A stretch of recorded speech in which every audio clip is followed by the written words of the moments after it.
here with Howard head coach Larry Scott. Coach Scott, the first question is co-champs last year. I know you guys want to get that full championship this year. Speak a little bit about when you knew last year's Howard team was going to be as special as it ended up being. I tell you, when we went through some of the adversity we faced early in the year, every one of those games we were close. No one just took it and blew us out, so to speak. There were some mistakes and things that we could learn from. And I started to see our guys believe and play better and better and better each week and start to fix the things that we needed to fix, which is more about mindset, mentality, pride, passion, and those type of things. And we had to learn those things through all the adversity that we went through, which prepared us for the back half of our season. And you started to see some of those things and mistakes get cleaned up. They started to believe and trust in the process. And therefore, we started to see some of the success we saw at the end of the year. You have an FCS All-American leading your defense, and Mr. Kenny Gallup, who's here with us today. Yeah. Speak a little bit about his development and just what he's meant to this program as he goes into his final season. We talk about it all the time with Kenny as coaches. He's the same guy every day. He's constantly in the facility. He's watching film. He's always trying to get better. He's done a really good job in the classroom, over a 3.0 student. So he's a student of the game. He's a leader of our football team. And he hasn't missed a practice, hasn't missed a workout, doesn't miss class, doesn't miss meetings, never late to meetings, always prepared for meetings. So he's kind of one of those guys that just seems to just get all the things right. So good things kind of always happens his way. The ball bounces his way, so to speak.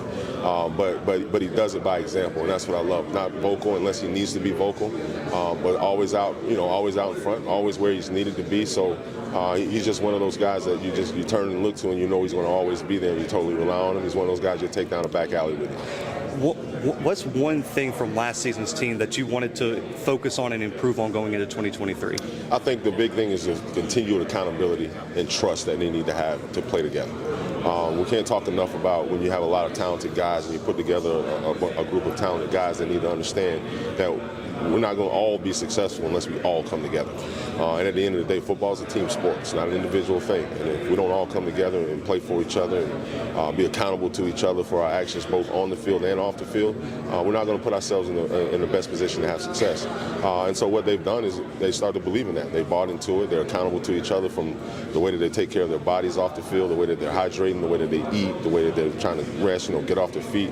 They're holding each other accountable in areas that, sometimes have to be coach-led, but they're doing it as players. And that's what we're most excited about, what they've continued to build on this offseason and going into the season. Your former offensive coordinator, Lee Hull, now a division rival over there at Delaware State. Talk a little bit, are we going to see any changes in the offense, or do you expect the scheme to stay a little bit, pretty much the same? Yeah, the scheme will be the same. The scheme was kind of, based on a scheme that I've brought from places that I've been, where I've been as a coordinator at Tennessee, or, time in Florida, or, time as a co-coordinator at Miami. So the system was kind of, brought by us as a nucleus, as a staff, that coach, was able to, participate and kind of help build around and throw some ideas into and those type of things. So it was something that definitely we built together last year, but the base of it, the nucleus of it was already ours. So it's something that we'll continue to build on. Your running back room loaded. I mean, you guys have talent everywhere. I mean, starting with Jared Hunter, of course, Eden James.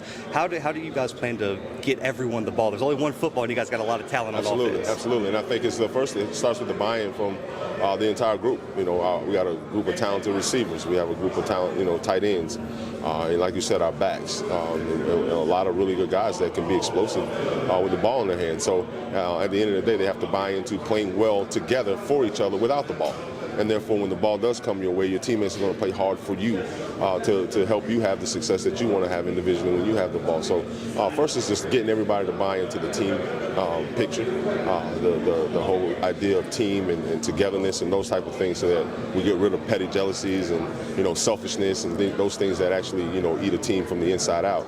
And get those guys to play together. And they've done a good job of that already. And they understand that, hey, when my opportunity comes, I got to step up and do my job, because my other teammate will and my other guys will. And I'm going to help him do his job so that he'll turn help me when the ball's in my hand. So just getting them to buy into, the togetherness and the overall team concept is what the biggest challenge is. And we have a group of young men that have done that. They bought into that, and we've had some success with it. The final question, Coach, what would it mean to you and your legacy to bring Howard to their first Celebration Bowl and get that HBCU national championship? For us right now, that is the number one goal.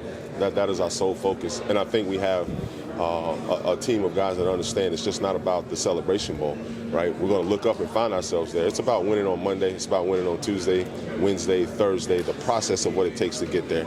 Obviously, we talk about starting with the end in mind in our program. So it's something that we don't shy away from as being the goal. But now we got to drill back down into the process of how do we get there.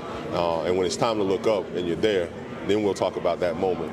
But for right now, we only can take care of what we got to take care of this Friday, which they had a team run at 6:30, and they got weights today, and then we'll deal with the rest of it as it comes. Coach Scott, I appreciate you joining me. Congratulations on your championship last season and a big season upcoming. Thank you very much. Appreciate it.